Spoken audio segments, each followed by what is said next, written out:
Hello beautiful people, January is coming and chances are right now you are already feeling broke because you are looking at the mountain of expectations that are waiting for you to deliver on in both December and January. And also because many of us carry the weight of being the main person that your family goes to when it comes to both December and January. And yes, I am referring to black tax. Black tax is real. You are not imagining it. The pressure, the anxiety, the stress, the expectations, the guilt, it's all real. That is why today I want us to look at some of the strategies that you can use to survive two of the most expensive months of the year, and that is December and January. Black tax is not new. It has been there. It's part of our family structures, it's part of our culture, it's part of our values. And don't get me wrong, I am not saying this video is about you cutting off your family. Not at all. This video is about us fixing the timing, the pressure,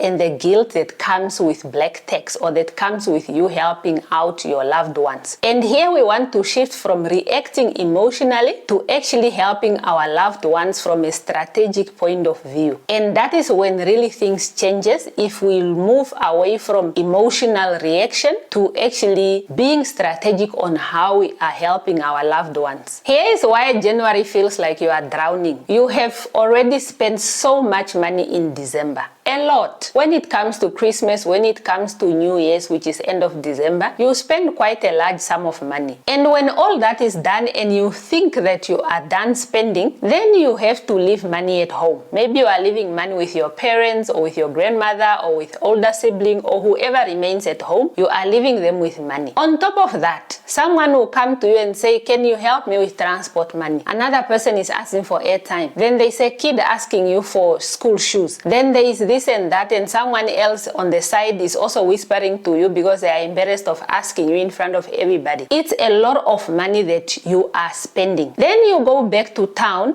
and before you even unpack your suitcase, the requests are already coming in for beginning of the academic year. This one needs shoes, this one needs registration fees, this one needs uniform, this one needs this and that, it's transport, it's this, it's hostel fees, and the list is endless. So basically, January appears to you without even transition. Before you are even done unpacking your suitcase, there is no transition, there is no warning, the January bills are already there. And that is when the guilt sets in. The guilt of you saying, I do not have. The guilt of you saying, I do not have enough. And the guilt of you knowing that these people actually need help, and in most cases they have nobody else to help them. And the guilt of you feeling like maybe you are being selfish by actually prioritizing yourself. And you know what? Culturally, we were actually raised to feel that guilt. Because growing up, most people were told, whoever manages to leave the household, whether to study or to work, you have to look after everybody else back home. It becomes now this huge responsibility on your shoulders, whereby you have to look back, whereby you have to give back. So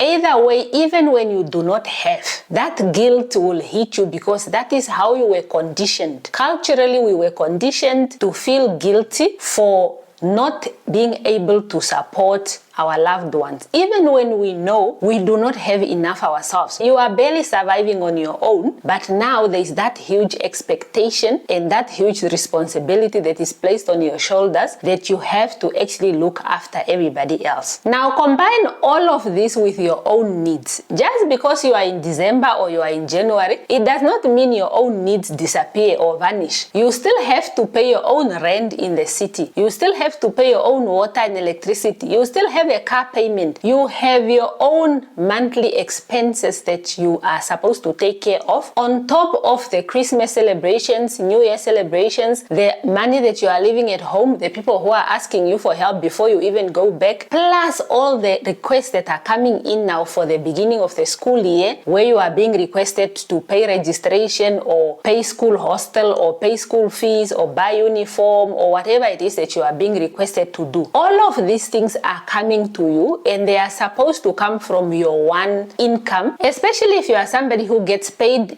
mid-month. Your December 20th salary or your December 20th income is the one that is meant to survive you Christmas, survive New Year, survive the expectations before you leave home, and still survive the beginning of the academic year needs of your loved ones. No salary can survive that, especially not a normal everyday person salary can survive all of those things. But somehow your loved ones will tell you, because you are the only one who is working or because you are the one who is doing well, you just have to make a plan. They expect you to just figure it out, come up with something so that you are able to help them. And this is why you feel overwhelmed and anxious. Not because you are bad with money, but because from the beginning, the odds were already stacked against you. And unfortunately, these are the types of situations that lead people, especially young people, into doing things to help them survive. Some people will just start drinking too much to cope with all the expectations and all the pressure that is coming from the family. Some people are selling their bodies just to be able to get that extra money to pay for these other things that they are being requested for. Other people go gambling, thinking that if I take my 500 and I gamble it away, maybe I'll get a 10,000 and I'll be able to cover the needs of my family. And of course, you also have the ones now that have to go to cash loans and take out loans that are having such high interest rates to be able to cover all the requests that they are getting. All of these are survival mechanisms that different people are coming up with to deal with all the pressure and all the expectation and guilt that comes with black tax. So with that said, how do you survive December and January? The first thing that you can do is to prioritize your peace. You are not the ATM machine. You are just one person, and you are not able to take care of every single need out there because you also have your own needs. So it's a noble thing for you to want to help your family, but if it's financially draining you, then you have to reconsider. So don't behave like you are the ATM machine. You can give,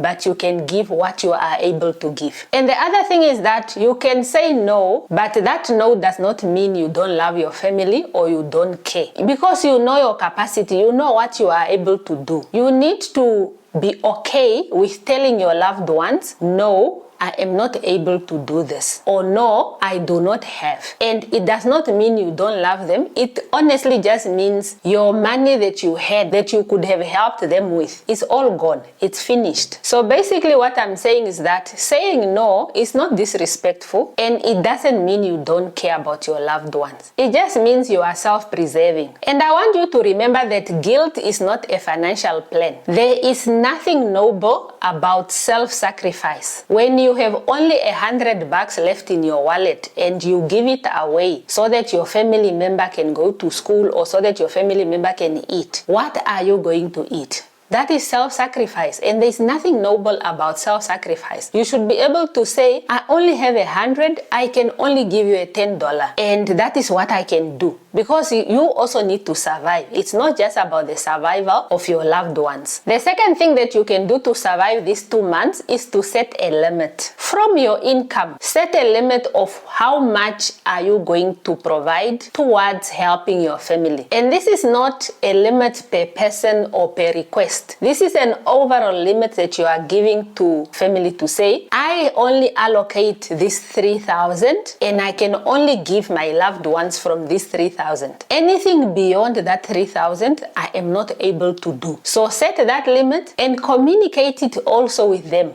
To say, guys, I am only able to help you up to here, so that everybody knows that whatever we need outside of that, we have to find other ways of funding it. This person is not going to be able to cover every single thing for us. And here you can also use the offer less strategy, whereby if a person asks you for 1,000, come back to them and say, I would really love to help you. However, I do not have 1,000, but I have a 500. I can help you with a 500. If they ask for a 400, you can say, unfortunately, I don't have the 400 that you are looking for, but I can give you a 250. So I will send you that 250. And that way, you don't end up sacrificing yourself, giving every last penny that you have just to look after your family while yourself are drowning and you have nothing to eat, or you are living living in the dark because you haven't put on electricity, or you haven't been able to buy any food and your fridge is just empty,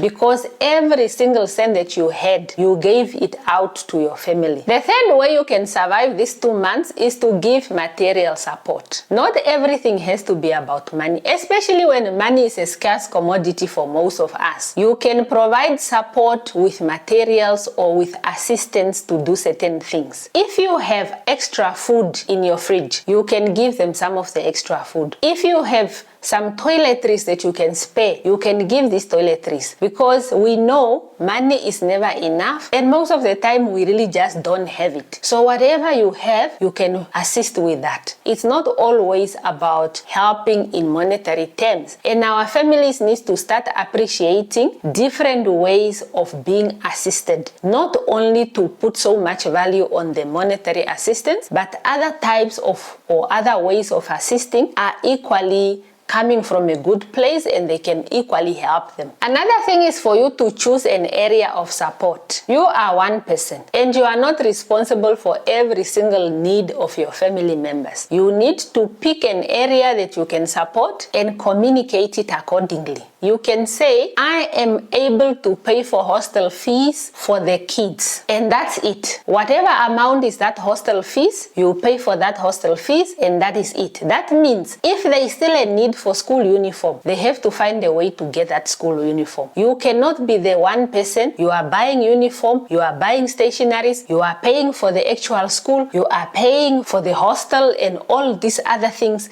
It's just too much for one person. And in a lot of households, it's not just one child. It's 3, 4, 5, 6 kids. Everybody needs uniform, everybody needs stationery, everybody needs this. It's thousands and thousands of rands or thousands and thousands of Namibia dollars. It's not sustainable for you to be able to cover all of that. It's really not possible. And talking about support, use an exchange system. I have used this before myself, where you say, instead of me giving you money for free, we exchange. You have a goat, the goat is worth 1,000, you give me the goat, I give you the 1,000. Whatever it is that they have which is valuable, use that to exchange. They give you that thing and you give them money. Because to be honest, every single year is the same story. This person needs this, that person needs that. Every single year you are pumping out so much money. And we have to be honest about our loved ones, especially the ones that are in the rural areas and they are farming. A lot of them have a lot of animals. So how do they monetize that to be able to get money to take the kids to school, for instance? And how do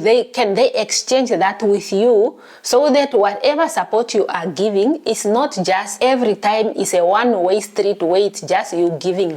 What are they giving you back in return? We have to kind of also look at this exchange system whereby I give something, I get something in return. And also this thing of our loved ones not wanting to sell their animals to look after themselves. I don't understand it. You have 40 cows and you don't even want to sell 2 or 3 so that you can pay for university or so that you can pay for this. These people are actually rich guys. A person with 25 cows, 30 cows, 40 cows, some of them even have 70. But they are just not willing to sell. And maybe it's also an issue of education and an issue of access that maybe we need to speak more to our loved ones to make them understand that these animals that you are having, these are assets. And you need to be able to sell off a few to cover the things that you need through the year. We are not saying they must sell the whole kraal, but we are really saying they need to plan to say, okay, come which month there is this and this, let's sell 1 or 2, then it can cover. Otherwise, we have people that are sitting on wealth that they are not willing to turn into money, and then we remain as their cash cows,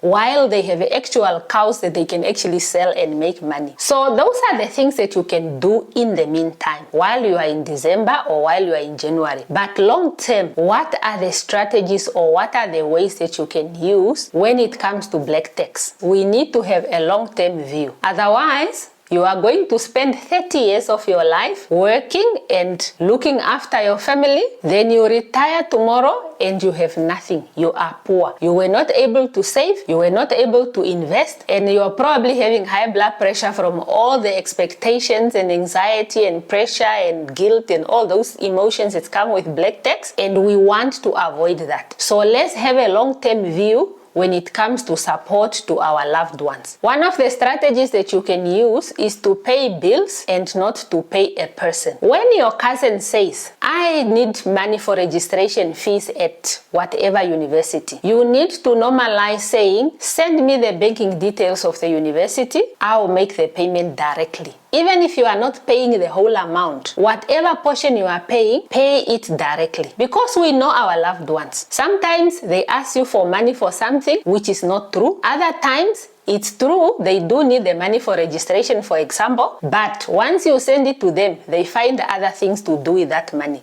So to protect them and yourself, pay directly. Don't pay to the account of the person. Unless it's really something that you cannot pay directly, then that is a different case. But where there is an institution or a shop or a whatever that you can pay to yourself, do that. The second strategy is for you to help your family to earn, not just to depend on you. A lot of us are enablers of bad behavior. We are enablers of people to continue depending on us because we are also not helping them to empower themselves so that they are also able to earn, and then they don't need to depend on us anymore. Help your people to fill in their CVs. Help them to job hunt. Look for vacancies and share. Whatever it is that you can do to help them to get to a point where they can stand on their own 2 feet, do it. If you need to give them a little bit of seed capital to start a side hustle or to start a small business, help them. If you can link them up to another person that you know who could potentially employ them or give them an opportunity, do that. Find different ways of helping them so that they move away from you being their person to help them all the time when it comes to money, and they can earn for themselves and look after themselves. The third thing is for you to start a family sinking fund. And this family sinking fund, you can even divide it in 3 parts. You have the general family support that can be done throughout the year. Then you have the festive season fund, which is the money that you are spending on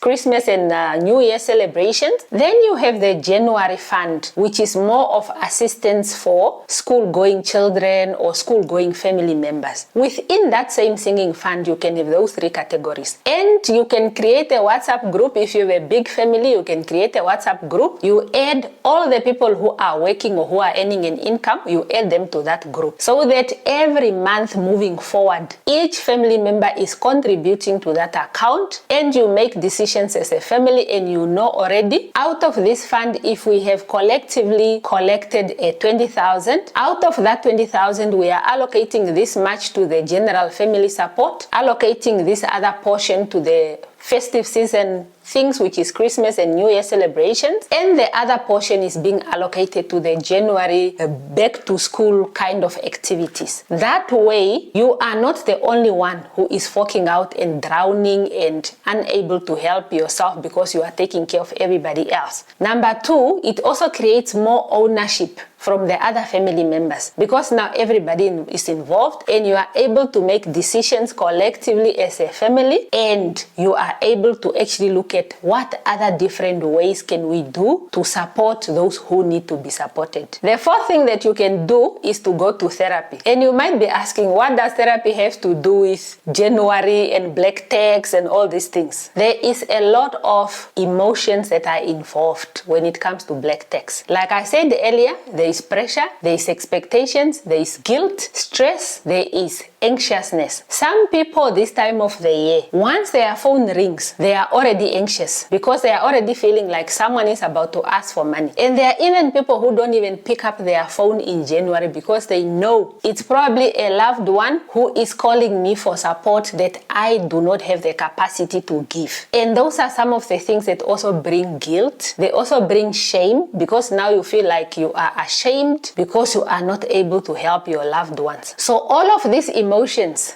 you need to go to therapy so that you can process them. And in many cases, we carry a lot of resentment when it comes to black tax and our loved ones. A lot of times people feel they are forced into giving. They are forced into self-sacrifice. They are forced into doing funny things out there to be able to just provide for their family. Yes, they love their family, but the fact that they have to do so much and go through so much to be able to support them, they develop resentment. And resentment is the worst kind of emotion that you can deal with, because it can be really deep-rooted. And until you sit and you address it, and I suggest you go to a therapist, a licensed person who is paid to listen to your things, and you go there and you vent. You tell them everything. You tell them how your cousins don't appreciate you. You tell them how one time your parents did this, what. Go there and deal with all these emotions. Some of you don't feel appreciated regardless of all the things that you are doing. And through therapy, you will be able to process some of these things, and the therapist can also come up with different ways or suggestions or strategies or tools that you can use in your life that are specific to your situation. So if you have medical aid or you have medical insurance, please put it to good use and go to therapy. You can go once a month or you can go twice a month or whatever it is, but we all need therapy, especially if you think you don't need it. You are the person who needs it even more if you think you don't need it. Go there, process your thoughts, process your feelings, get some good suggestions and strategies on how to communicate better with your loved ones, on how to do things with your loved ones. It can really be a game changer for you. When it comes to black tax, you are not alone. Many of us are also dealing with black tax every single year. Some people to a larger extent, some people to a lesser extent, but in most African families, you know already,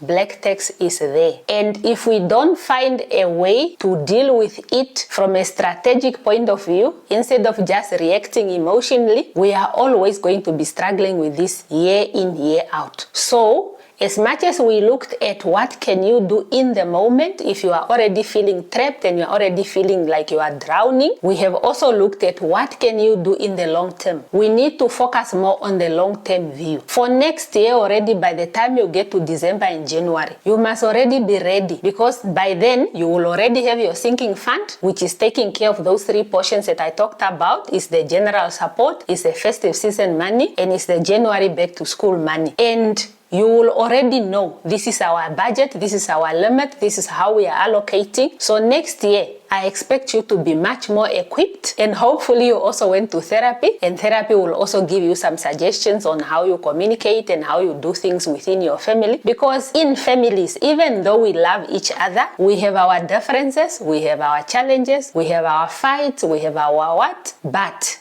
we must always find ways to get past those things. And therapy is one of those things that can help you. And I want you to always remember that protecting yourself financially is not selfish. It's responsible behavior. You can't pour from an empty cup. You cannot deplete your account just to look after the next person. You need to be able to assist, but still self-preserve. Still be able to have food at home. Still be able to cover your needs. Don't skip your car payment because your cousin needs to go to school. So it's not irresponsible if you choose yourself and you prioritize your own needs before you go to the next person's needs. If this video has helped you, share it with another person who might also feel like they are drowning already when it comes to their finances. That could be a family member, it could be a friend, it could be a colleague. Share it as much as possible, because we all need it. We all need strategies and ways we can deal with December and January, because many of us are already struggling, or most of us are about to start struggling. And I will see you in the next video.